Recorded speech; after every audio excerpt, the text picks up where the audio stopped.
본질은 김건희 씨 문제를 어떻게 풀고 가냐 하는 것 아니겠습니까? 국민들이 생각하기에는 저는 그럴 것 같습니다.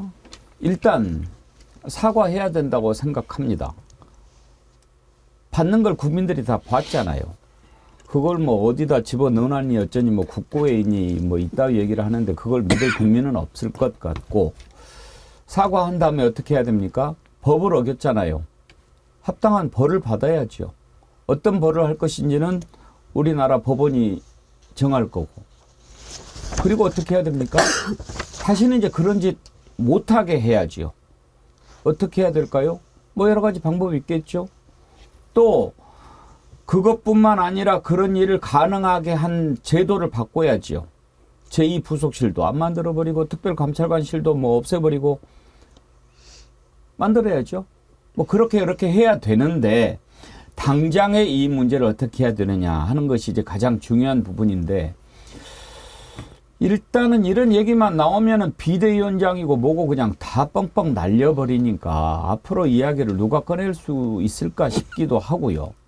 근데 이제 핵심 중에 핵심 이철규 공관위원이 이 문제는 이렇게 정리하는 것이 정답이야 라고 여권의 메시지를 던진 것 같습니다. 어떤 식으로 정리했는지 한번 다시 들어보겠습니다. 총선 앞두고 김건희 여사는 리스크 관련해서 그거는 뭘까 공작이잖아요. 여러분 가시다가 교통사고 나시면은 교통사고를 야기한 사람이 책임을 져야 됩니까? 왜 집에 안 있고 길거리에 나와가지고 교통사고 당했냐라고 책임을 물으면 여러분들께 묻는다면 동의하시겠어요? 똑같은 케이스잖아요. 그러니까 제가 알기로는 절차를 거쳐가지고 던져놓고 이미 국고에 기속이 됐는데, 국고에 기속된 물건을 반환하는 것은 국고 횡령이에요. 그 누구도 반환 못합니다. 그건 대한민국 정부 거죠. 그런데 그걸 뭐 반환해라, 또 사과해라. 사과라는 것은 불법이라든가 과오가 있을 때 사과하는 거예요. 그래서 그 부분에 대해서는 단호하게 제가 말씀을 드립니다. 그거는 불순한 목적을 가진 분이 그 몰래 카메라를 가지고 들어가서, 우리가 남의 집 동의를 받고 들어가더라도 동의를 받아도 불법 목적으로 들어가면 주거 침입이 되는 겁니다. 여러 가지 바람직하지 못한 일이 발생했는데 그걸 가지고 피해자에게 사과하라고 한다는 것은 저는 개인적으로 생각이 다릅니다. 한 위원장께서는 국민이 우려할 부분이 있다. 아니, 국민들께서 우려하시는 것은 국민들에서 모르시기 때문에, 이게 진실이 뭔지 다 모르니까 우려하실 수가 있죠.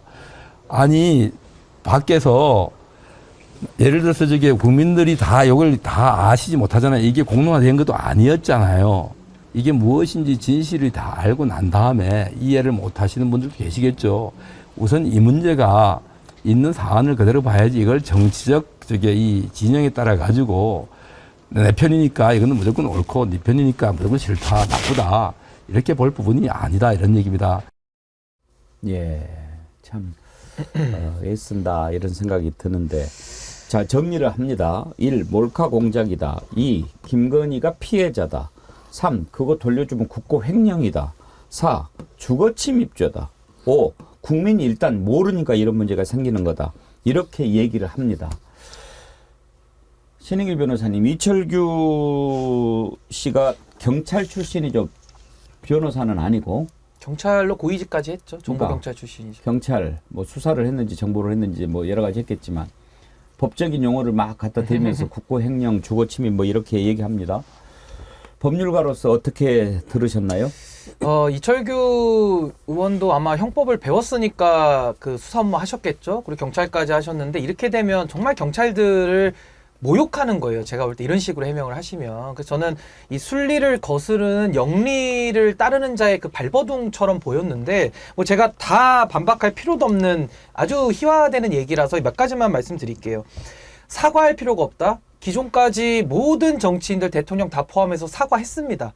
근데 뭐가 더 설명이 필요하고 불법 이야기를 운운하는지, 사과와 불법은 관련이 없다. 이거 먼저 말씀드리고요. 교통사고를 들어서 비유를 하시는데, 교통사고는 과실범이거든요. 그러니까 실수로 저지르는 겁니다. 누구도 교통사고를 저지를 수 있는 거예요. 근데 뇌물은요, 고의범이에요. 그러니까 다른 거를 갖다가 이렇게 자꾸 비유하면서 물타기 하니까 해석이 안 되는 거고, 뭐 선물이다. 원래 그 뇌물이라는 건요, 모든 이익을 말합니다. 그래서 성접대 같은 거 받는 것도 다 이익으로 치거든요. 그러니까 이거는 뇌물의 범위가 엄청 넓기 때문에 꼭 돈이 오고 가야 뇌물이 아니고요. 선물이라고 봐도 다 뇌물됩니다. 그래서 이것도 의미가 없는 얘기고, 뭐 국고기속 횡령 이런 거는 아무 의미 없는 얘기니까 넘어가고요. 주거침입도 얘기하는데 주거침입을 다뤄볼 수 있어요. 그럼 그거는 주거침입으로 그 최지영 목사랑 서울의 소리 사람들을 처벌하면 됩니다. 그 별개의 문제를 가지고 주거침입이 형성되니까 김건희 여사가 죄가 없다? 그러니까 지금 말이 안 되는 내용들을 갖다가 다 붙여놓으니까 해명이 우스워지고, 지금 이철규 의원의 과거 경찰로서의 커리어까지도 우리가 의심을 해봐야 되는 거거든요. 아니 저분이 저렇게 형사사법을 운영하셔가지고 그동안 수사를 했으면은 얼마나 억울한 사람 많았겠습니까? 저는 제발 이분이 지금 권력에 눈이 멀어가지고 김건희 여사 한 소리 들을까봐 저렇게 어거지를 쓰는 걸로 제가 믿고 싶지, 정말 저렇게 믿고 해석을 하고 형법을 알고 있다라면은 이분은 정치하시면 안 되는 매우 위험한 사람입니다. 한 가지만 더 들어봅시다. 지금 이게 여권의 입장인 것 같아서요. 지금 이제 핵심 측근들 입에서 자꾸 아예 바꾸려고 합니다. 김건희 여사가 뭘 잘못했냐, 피해자다, 이렇게 지금 가려고 한단 말이죠. 장해찬 얘는 뭐라고 불러야 돼요? 전체고위원이죠. 전체고위. 전체고위원. 김건희 씨가 피해자라고 얘기를 해요. 근데 이제 저는 그런 생각도 들어요. 말도 안 되는 얘기를 왜 하는가. 어제 제가 이렇게 이것저것 뉴스를 보다 보니까 동아일보 보도에는 이런 기사가 떴더라고요. 김건희 디올백 사과할 수 없다, 텔레그램 메시지 지인에게 전달. 이 기사를 보면 나 절대 사과 못해, 이렇게 지인들한테 문자를 보냈다는 거예요. 그러니까 여권의 핵심 관계자가 사과를 하면 민주당이 공격을 해서 오히려 총선이 더 불리해질 수도 있다, 그런 내용의 글을 김건희 씨가 주변에 보낸 것으로 안다, 이렇게 얘기를 했어요. 그런가 하면은 어제 어떤 방송인지 제가 잘 기억은 안 나는데, 김건희 씨가 사과를 당에서 하라고 하면 할 것 같다, 뭐 또 그런 기사도 있더라고요. 그러니까 사과가 최종 단계인 것처럼 막 몰고 가는 것 같이 보이는 거예요. 그러니까 일단은 지금 말도 아닌 얘기로 김건희 씨가 피해자야 막 이렇게 했다가 나중에 그래 사과할게, 그걸로 퉁치려고 하는 그런 프레임으로 가고 있는 게 아닌가 생각이 들거든요.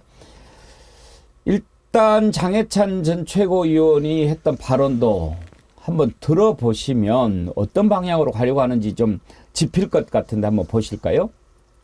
그리고 무엇보다 김건희 여사는 피해자잖아요. 사기 몰카 취재에 당한 피해자. 돌아가신 아버지를 들먹이면서 그 딸의 효심을, 또 돌아가신 아버지에 대한 미안한 마음을 이용한 파렴치한 범죄의 피해자잖아요. 왜 피해자에게 책임을 전가하고 피해자 보고 사과하라고 하는 건가요? 사과는 가해자가 해야죠. 사실 이 사건으로 인해서 가장 많은 피해를 본 사람이 김건희 여사인데, 피해자에게 책임지라고 피해자에게 사과하라는 거, 아무리 정치가 비정하다지만 해도 너무한 거 아닙니까? 그리고 최수영 컨설턴트, 교통사고 피해자 뭐 그런 얘기를 아까 이철규 공관위원이 했고, 지금 장해찬 씨도 저렇게 얘기하는데, 김건희 씨가 피해자라고 얘기를 하면 여권 지지자들은 그렇게 생각할까요? 몰카 공작에 의한 피해자는 맞지만 어쨌든 받은 것에 대한 해명은 많은 국민들이 조금 납득하지 못하는 것 같아요.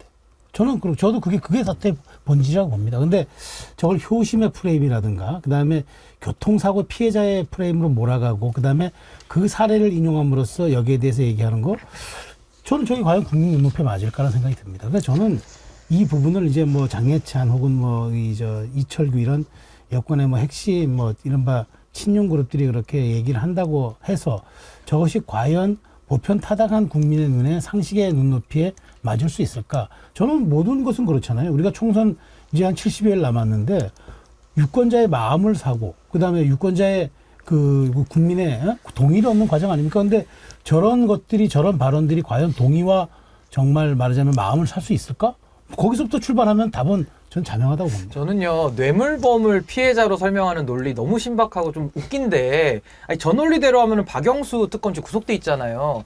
박영수 특검도 뇌물범인데 피해자네요, 그렇게 치면. 그 과정만 몰카에 안 찍혔으니까 지금 구속돼 있는 거 아닙니까? 그럼 곽상도 의원도 뇌물범인데 피해자네요. 그러니까 이게 아무리 지지층이 옹호를 하는 논리를 만들어도 이 꼴대 옮기기라고 하잖아요. 상대 진영에 대해서는 가혹하고 우리 진영에 대해서는 아주 완화돼. 이런 이중잣대를 많이 쓰거든요. 정치권에서. 저는 김건희 여사 이 뇌물 혐의에 대해서는 아니 수사받아서 내용을 밝히는 게 지금 우리 정치권에 모두가 다 해야 할 일이지. 이 권력의 사유와 뇌물범죄 앞에서 몰카가 찍혔으니까 이건 뇌물이 아니라 우린 피해자니까 울먹이면서 저렇게 연기를 한다? 저는 이거는 도를 넘어도 너무 심하게 넘은 거고요. 전 장례찬 씨는 이제 앞으로 정치를 또 어떻게 해나갈 것인지가 저는 아주 걱정될 정도로 매우 위험수를 넘는 발언이다 저는 이렇게 봅니다. 제가 예, 먼저 말씀하시죠. 예. 제가 몇 가지 말씀드리고 싶은 게 있어요. 오늘 아침에 김웅 의원이 한 얘기가 그 불출마 입장을 밝힌 국민의힘 김웅 의원이 뭐라고 얘기를 했냐면 디올백이 국가 기록물이면 갤러리아 명품관은 박물관이다. 그렇게 얘기를 하더라고요. 100% 공감했습니다. 그리고요. 자, 국가 기록물로 지정을 해서 잘 보관하고 있다면 이 몰카가 소위 몰카가 찍힌 거는 2022년 9월이잖아요. 그런데 이게 최초로 동영상이 공개된 건 2023년 11월입니다. 자, 국가 기록물로 누가 언제 지정을 어떻게 했는지 밝혀야죠. 밝혀야 됩니다, 이거는. 그리고 그 사람이 이거를 진짜 국가 기록물을 판단했다면 처벌해야죠. 말이 안 되잖아요. 첫째 그렇고요. 두 번째, 100% 양보해서 교통사고라 쳐요. 자, 신호위반이나 무단횡단 한 사람한테는 책임 없습니까? 저 그렇게 말씀드리고 싶고요. 세 번째는 이걸 자꾸 몰카 피해 그 공작에 당한 피해자다. 몰랐던 거 아니야. 이렇게 얘기를 하는데 그 디올백을 들고 오는 거를 여사가 몰랐습니까? 그 사전에 다 카톡했잖아요.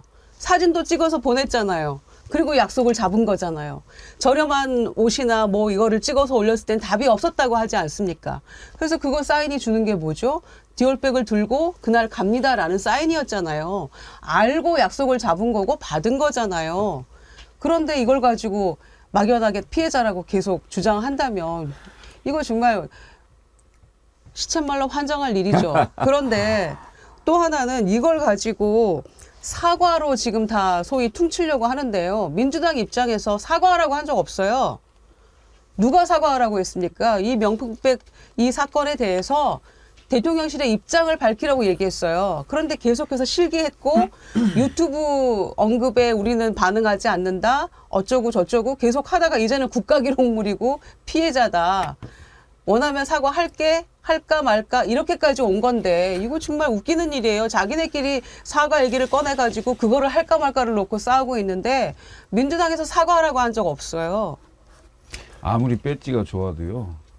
총선을 앞두고 있다 해도 손바닥으로 하늘을 가릴 수는 없잖아요. 그 논리도 어느 정도껏 해야 얘기가 된다고 고개를 끄덕일 거 아닙니까? 이게 지금 뭐 하는 얘기입니까? 이게 지금.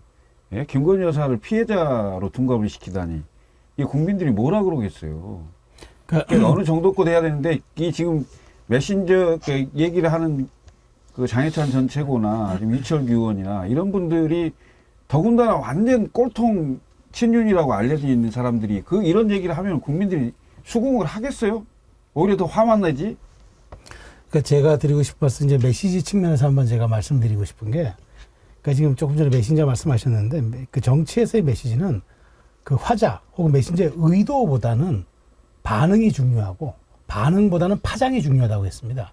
그럼 이 지금 메시지의 법칙 3단 논법의 법칙으로 보면은 의도가 어떻게 됐든 반응이 지금 싸늘하고 파장이 오히려 커집니다. 그렇다면 이건 잘못된 메시지죠.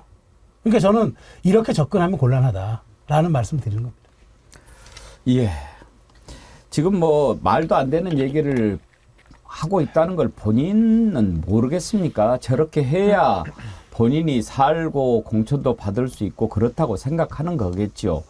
그런데요, 공천을 받는 것은 그렇다고 칩시다. 국민이 투표합니다.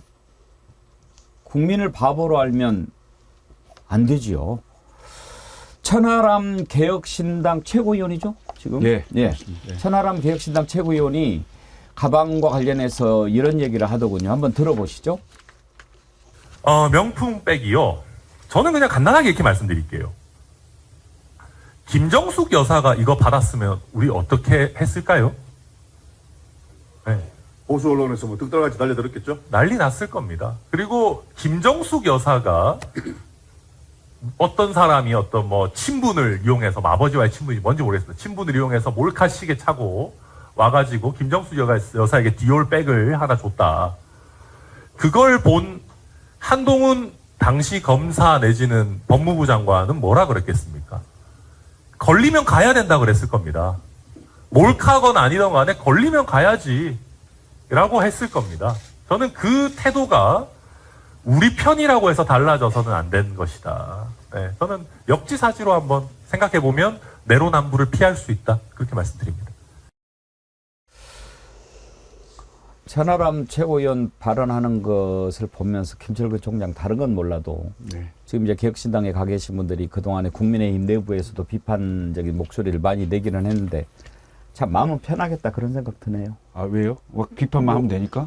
아니 이제 뭐 비판해도 뭐 신경 안 써도 되잖아요. 아, 당을 나왔기 때문에. 예. 예정은 똑같습니다. 왜냐하면 최고 권력자에 대해서 견제와 비판을 해야 국민들 때문에 그런 거 아니겠습니까? 그래서 당을 달리했다고 해서 마음이 달라지는 건 아니고요. 새로운 정치, 대한민국이 정말 국가적 위기 상황까지 오는 이런 정치를 하면 안 되겠다 이런 마음은 굳게 더 갖게 됩니다. 날이면 날마다 더. 예. 자, 네. 일단 이 가방 문제 풀어야죠.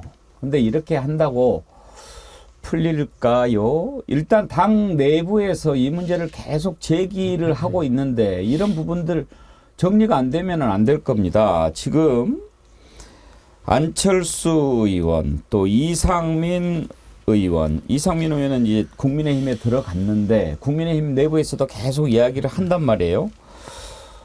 가방은 가방이다. 그렇게 얘기를 합니다. 두 사람 얘기를 한번 들어보죠.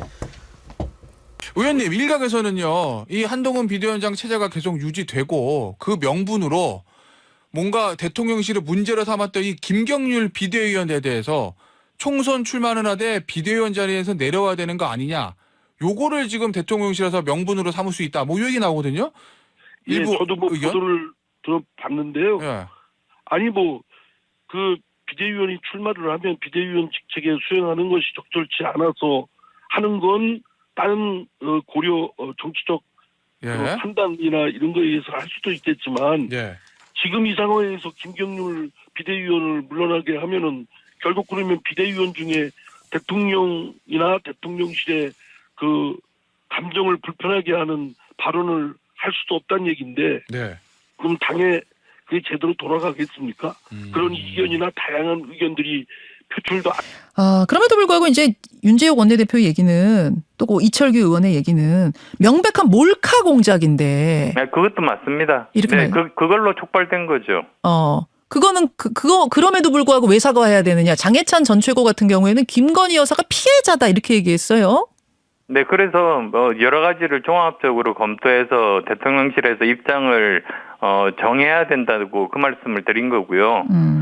몰카 공작에 대해서는 그건 그것대로 어떤 조치가 취해질 수 있고 또 그 가방에 대해서는 네. 가방 나름대로 설명이 필요하다는 그런 뜻이죠. 예. 알겠습니다. 어쨌든 이게 몰카 공작이었든 어쨌든 그것을 받은 걸 국민들이 영상으로 생생히 본 상황에서 그냥 이걸 덮고 묻고 넘어갈 수는 없을 것이다라는 이런 민심을 전달하셨는데요. 어떤 분이 먼저 얘기하시겠습니까? 저는 우리 대한민국의 그 수준을 저는 매우 높게 평가하고 참 자부심이 있는 나라거든요. 근데 요즘 대한민국의 방송가에서 나오는 특히 저런 공적인 권한과 책임을 가지신 분들의 이야기를 들어보면 참 대한민국의 격을 떨어뜨리는 건 저분들이다라는 생각이 들어서 너무 안타깝고요. 그냥 쉽게 설명드리면요. 저도 차 몰고 다니기 때문에 가끔 신호 위반 쪽지가 날라옵니다. 제가 10km 정도씩 가끔 오버할 때 막 3만 얼마씩 와서 과태료도 내고 하거든요. 억울하죠. 그 10km 넘었는데 몰래 찍힌 거 아닙니까? 그러니까 사실은 카메라라는 것을 다 알려주고 찍으면은 다 조심하죠. 근데 그게 이제 우리의 신호 위반 여부를 체크해야 되기 때문에 경찰들이 곳곳에 심어놓고 또 신호 위반한 거 적발하지 않습니까? 근데 지금 이거는 뇌물범에 대해서 카메라로 찍어서 입증하는 거 굉장히 어려운 일이거든요. 그래서 보통은 뇌물 재판에 대해서는 증언으로서 많이 재판을 하긴 하는데, 아니 이번 케이스에서는 그 서울의 소리와 최재형 목사가 주거침입죄로 처벌받을 걸 감수하면서 그 얘기를 한 거예요. 그리고 몰카를 공개한 겁니다. 근데 거기에 나온 장면은 신호 위반 내지는 뭐 어떤 교통사고 내지는 누구를 죽이는 거, 이런 장면이 다 담겨 있는 거예요. 그 범죄가 뇌물인 겁니다. 근데 왜 그게 몰카가 찍혔다고 하니까 왜 뇌물범을 자꾸 없애려고 하는 겁니까? 그럼 저도 앞으로 이제 김건희 여사 논리대로 하면요, 저도 이제 신호 위반해도 고지서 안 낼랍니다. 저도 몰래 찍혔으니까 기분 나빠가지고. 저 피해자 아닙니까? 그러니까 이런 식으로 말장난을 하기 시작하면은 대한민국이 유지가 되겠냐고요. 그러니까 이제 앞으로 몰카 공장 얘기하시는 분들은 자꾸 그런 얘기 퍼뜨리시면은 대한민국 유지와 운영이 안 된다. 전 이 말씀 꼭 드리고 싶습니다. 아니 오라고 해서 약속 잡고 갔잖아요. 최재형 목사가. 근데 왜 주거 침입이에요? 경호원들도 다 들여보내줬는데. 불법 목적이래잖아요. 그러니까 불법 목적은 맞아요. 뇌물을 전달하러 갔으니까. 김영남 의원이 이제 개혁신당 가셨잖아요. 그때 대선 한창 때 손바닥에 왕자를 해명하면서 손도 안 씻냐, 왜 그게 저녁 때까지 그 왕자가 남아있냐라고 이제 질문을 하니까 손가락 위주로 씻었나 보죠. 이렇게 해가지고 욕을 진짜 어마어마하게 먹었거든요. 그때 김영남 의원이 진짜 창피했다는 얘기를 지금 하잖아요. 뭐라고 방어할 말이 없더라. 아마 이철규 의원도 나중에 가면 내가 그때는 어쩔 수가 없었다라고 커밍아웃 할 날이 곧 올 겁니다, 아마.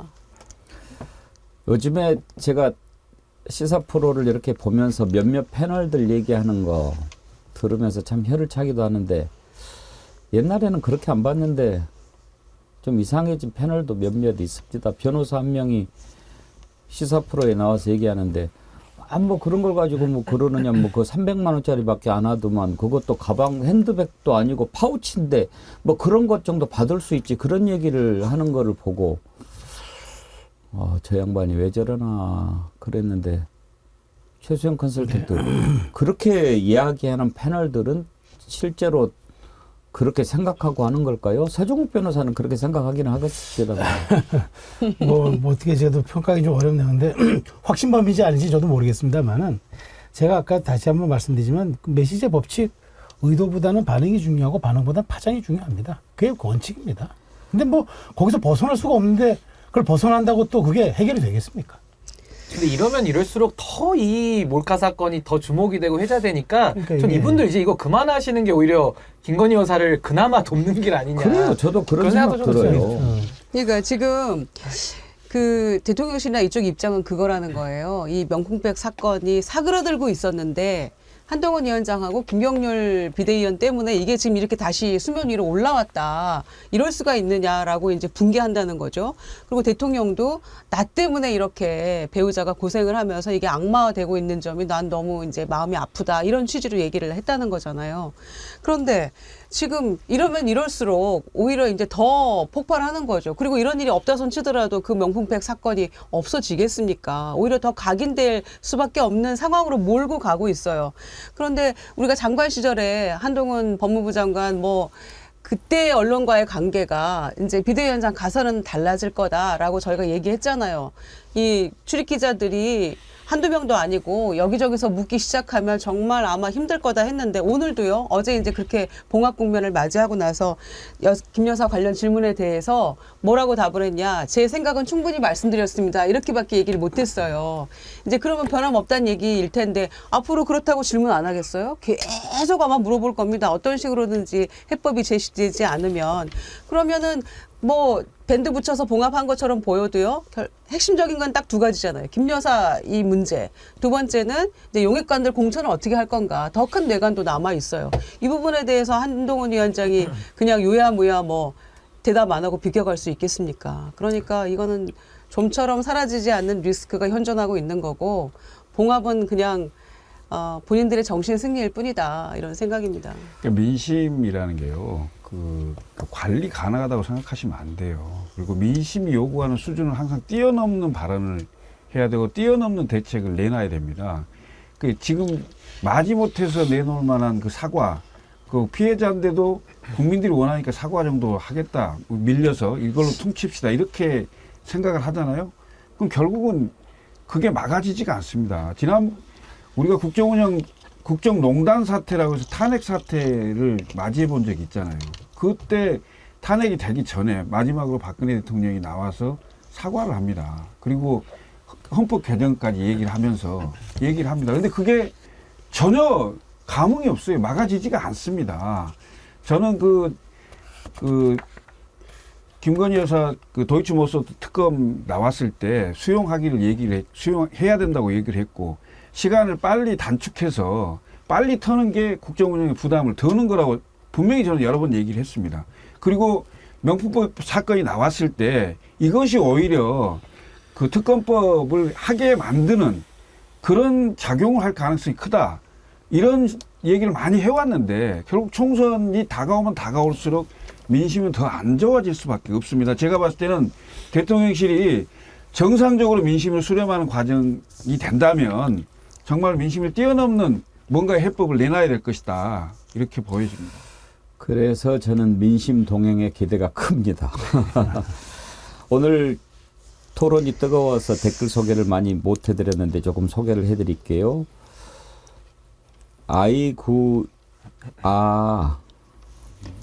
이게 그러니까 영문으로 아이구 에노마라고 쓰셔서 봤더니 아이고 이놈아 이런 뜻이구나. 어떤 것이 옳고 그른지도 모르는 인간이 어떻게 경찰직에 있었는지도 모르겠는데 어떻게 이런 자를 또 인재영입위원장을 맡겨서 인재영입을 하겠다는 것인지, 그 인재들 참 잘도 인정받겠다. 아까 이철규 인재영입위원장 발언하는 것 보고 쓰신 글인 것 같은데요. 그리고 하늘바다님, 디올백 처리하라고 보낸 꼭두각시가 자기 정치하고 있으니 보낸 놈이 열받지. 집안에서 서열 1위는 갈구지. 그래서 전날 파업하고 나수라고. 누구 얘기인지는 좀 알 것 같고요. 한 분만 더 소개해 드릴까요? 데이비드 안 아이디 쓰시는 분요. 국민들의 감정과 절연되어 있는 자신들의 무인도에 사는 사람들이네요. 아까 공감 능력 제로를 보여준 그런 모습을 보면서 쓰신 것 같은데, 무인도에 산다. 무인도 얘기하지 마세요. 무인도. 저 무인도 가서 살고 싶습니다. 정말. 이런 꼴 보느니. 무인도라는 얘기만 들어도 가슴이 설렙니다. 네. 댓글 보내주신 분들 감사드립니다. 저희 더보기란에 주소 남겨주시면 저희가 준비한 선물, 디어루시에서 나오는 클렌징 폼 보내드리고요. 기류의 김대중 영화표, 그것도 좀 몇 장 남아 있습니다. 영화 보시길 원하시는 분은 영화표 달라고 얘기해 주시면 저희가 보내드리도록 하겠습니다. 그래서 지금 이제 해법 중에 하나로 이제 한동훈, 윤석열 두 사람은 화해를 했고, 이제 누군가가 희생양이 돼야 되는데 그걸 이제 김경률 비대위원으로 정하는 것 같습니다. 그래서 김경률 의원 저거 이제 공천 안 주고 비대위원 날리고 그렇게 해야 되지 않느냐, 그런 얘기가 나오는데요. 김경률 의원의 죄는 뭡니까? 아마 가장 큰 죄는 마리 앙뚜아네트 발언한 것 아니겠습니까? 그 얘기를 다시 한번 들어봅시다. 그 죄가 얼마나 큰지. 프랑스 혁명이 왜 일어났을 것 같냐. 그래서 우리는 당연히 이제 자유, 평등 뭐 이와 같은 이념들을 당연히 연상하는데 아니다. 뭐 외적으로 표방하는 것은 그것일 수도 있겠지만 그 당시 마리 앙뚜아네트인가 이제 이분의 어떤 사치 뭐 이런 거. 네, 사치, 난잡한 사생활 이런 것들이 이제 하나하나 드러나고 뭐 건물들을 털 때마다 드러나니까 감성이 폭발된 것이다. 그때 이제 제가 알기로 이제 그 이른바 국정농단에서도 뭐 비아그라다 뭐다 이런 것도 나왔는데 이게 저는 감성점을 폭발시켰다고 보거든요. 그렇죠. 네. 근데 지금 이 사건도 자꾸 뭐 이성적으로 합리적으로 대응, 아니 저는 이제 이성적 합리적을 욕하는 게 아니라 배제하자는 건 지금 아니고. 이게 국민들의 감성을 건드렸다고 보거든요. 네, 저는 디올백 저도 차마 못 봤거든요. 그 동영상을. 네. 다만 이제 기사로서 이렇게 소위 말하는 움짤 뭐 이런 거로 봤는데. 못 보셨어요? 네. 차마 못 보겠더라고요. 이걸 제가 뭐 숨기기 위해서 못 본다는 게 아니라 저는 뭐 적절치 않은 거잖아요. 이걸 어떻게 실드 칠 수 있겠습니까? 이걸 어떻게 논리적으로, 합리적으로, 이성적으로 말씀을 할 수 있겠냐고요. 아니 사과했거든요. 그러면은 이걸 어떻게 실드 칠 수 있겠습니까? 라고 JTBC 장르만 여의도 나가서 저렇게 크게 얘기했던 분이 뭘 사과한 겁니까? 마리 앙뚜아네트라고 한 걸 사과한 겁니까? 아니면은 부연 설명에 대해서 사과를 한 겁니까? 그래놓고도 본인은 또 뭐 시민사회 뭐 오래 했는데 뭐 나도 뭐 입장이 뭐 크게 달라질 건 없다 점점점 이런 취지로 또 얘기를 했었는데 이런 김경률 비대위원을 만약에 날린다. 그러면 한동훈 위원장의 존재 이유가 없어지는 겁니다. 우리가 한동훈 비대위가 뜰 때 뭐라고 제일 비교 많이 했던 게 박근혜 비대위였잖아요. 박근혜 비대위는 이상돈, 뭐 김종인, 이준석 같이 할 말 하는 사람들을 했기 때문에 그게 성공했고, 뭐 비록 이제 임기 말과 반환점 돌기 전이라는 차이는 있지만 그런 얘기 했잖아요. 지금 그런데 그 역할을 하라고 했던 민경우 비대위원은 이제 제풀에 날아가 버린 거고, 김경률 비대위원 혼자 지금 어찌됐거나 발언만 하고 있는데 다른 비대위원들이 지금 존재 자체가 이미 이렇게 수면 아래로 가라앉아 버린 상황에서 김경률 비대위원을 날린다. 그러면 한동훈 비대위원장도 못 있죠. 있어서는 그러니까 안 되죠. 김경률 비대위원이 합리적으로 설명하기 어렵다 이런 얘기는 유효한 건데 본인이 마리 앙뚜아네트 얘기한 게 너무 비유가 너무 과도했다는 건 사과한 거죠. 근데 그건 좀 과도했어요. 왜냐하면 마리 앙뚜아네트가 빵이 없으면 뭐 다른 걸 먹지라고 케이크 먹으라고 했다고 그것도 하는데 사실이 뭐. 아니라면 사실이 아니고. 뭐 그러니까 사실인지 아닌지 글쎄 모르죠. 그러니까 이게 어쨌든 역사책에 정사로 기록된 건 없고 다만 마리 앙뚜아네트가 그 자신의 남편이었던 루이 14세인가요? 그 이제 단두대를 보내고 16세. 16세. 뭐 그게 저는 뭐 이제 어쨌든 그 역사적 사실이니까 팩트인데 거기다가 이제 뭐 감성, 운운하고 뭐 난잡한 사생활 뭐 이렇게 얘기하다 보니까 오히려 약간 본질이 넘어갔을 수 있죠. 그러니까 본인이 그걸 사과한 거지 그 뭐 말하자면 뭐 지금 입장이 바뀌었다 그런 얘기는 아니니까 저는 근데 굳이 그런 얘기들 그 비대위원으로 들어왔으면은 메시지의 정제함도 좀 있어야 된다고 보거든요. 왜냐하면 과거에 있는 위치가 아니라 비상대책위원으로 들어온 거잖아요. 그러면 어떤 정치적 사안에 대해서 얘기를 할 때도 조금 더 정제되고 당의 입장도 녹아들고 당의 방향성도 있는 이런 얘기를 해야 되는데 마치 무슨 사설 잡담하듯이 저렇게 역사책 소환해서 야사에 나온 이야기들을 저렇게 이야기했다? 저건 사실 부적절한 거죠. 저는 저 부분은 비판마다 맞다고 근데 봅니다. 저는 김경률 회계사가 사실 보수정당 출신 인사가 아니거든요. 쉽게 말하면 이제 참여연대에서 활동하다가 진보 쪽에서 이렇게 오신 분이고 아마 조국 사태 때 그 분기점에서 왔을 거예요. 그래서 저는 국민의힘을 잘 모르신다. 이 국민의힘은 이준석 대표가 양도구육이라는 사사성어 썼다가 그걸로도 징계를 때린 당이거든요. 그러니까 이런 당에선 조심하셔야 되는 거죠. 발언을. 잘 모르셨던 것 같고 지금 이 사안은 전 이렇게 봐요. 지금 김건희 여사는 사인이거든요. 그러니까 공적 지위의 역할을 하지만 대통령이 아니에요. 그러니까 오늘이라도 당장 체포영장을 칠 수 있고 소환해서 조사를 할 수 있는 사람입니다. 근데 그걸 안 하면 그건 특혜인 거죠. 수사를 안 하면 오히려. 그래서 저는 사과 발언 가지고도 이렇게 지금 들썩들썩 할 게 아니라 이건 당에서 비대위원이면 마땅히 민심을 반영해서 대통령 영부인이지만 성역 없는 수사가 필요하다. 제가 만약에 비대위원이면 전 그런 얘기 합니다. 그게 필요한 일이거든요. 그것은 정치적 유불리를 떠나서 이 사안에 대해서 민심이 진상규명을 요구하고 있지 않습니까? 그럼 저는 역으로 묻고 싶은 게 이 사안 그러면 불소추 특권 대통령 적용하듯이 앞으로 3년 동안도 수사 안 할 겁니까? 그럼 3년 동안 내내 김건희 여사 얘기만 할 거예요? 언젠간 이건 정리돼야 될 부분이거든요. 이거 안 하면 저는 민주당이 반드시 또 특검 얘기 나온다고 봅니다. 그러니까 안 시켜주죠. 그러니까 안 시켜주죠. 그러니까 안 시켜줘. 그 얘기를 하시죠. 그러니까 안 시켜줘. 아니 이 사안을 그럼 3년 동안 앞으로 어떻게 관리를 할 겁니까? 저는 이제 그 이번 그 봉합에 그리고 앞으로 한동훈 비대위가 총선까지 갈 수 있냐 없냐의 척도가 김경률 비대위원이 그대로 있을 것이냐 아니면 그만두게 할 것이냐 이거라고 보여집니다. 왜냐하면 이제 이미 그 한동훈 비대위의 상징처럼 됐어요. 김경률 비대위원이. 왜냐하면 아무도 말하지 않는 김건희 사범, 그러니까 김건희 리스크라고 표현을 하면서 얘기를 했잖아요. 그게 이제 표현이 프랑스 혁명에 나오는 그런 얘기까지를 쭉 해서 그게 과하지 않냐는 나중 문제고요. 일반 국민들이 그렇게 생각하는데 비대위원이 그 정도로 말 못한다. 그럼 이게 민주정당으로서 말이 안 되는 걸 증명하는 거거든요.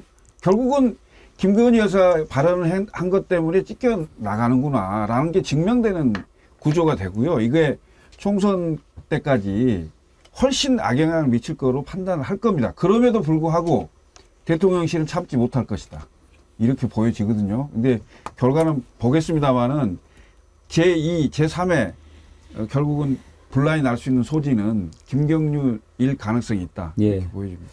김경률 회계사 같은 경우에 이제 비대위원까지 됐고 한동훈 위원장의 뭐 대변인 역할을 한다 이런 얘기까지 나왔는데 만약에 자른다? 김경률 회계사가 아쉬울 게 뭐가 있어요? 오히려 잘리면 더 뜨는 거죠. 그러니까요. 정치적으로. 가만히 있겠어요? 가만히 안 있을 것 같은데요. 비대위원이 그러면- 원래 그런 거 하는 거죠. 예. 비대위원이 뭐해요 그러면? 한번 이 봅시다. 비상한 시국에. 예, 봅시다.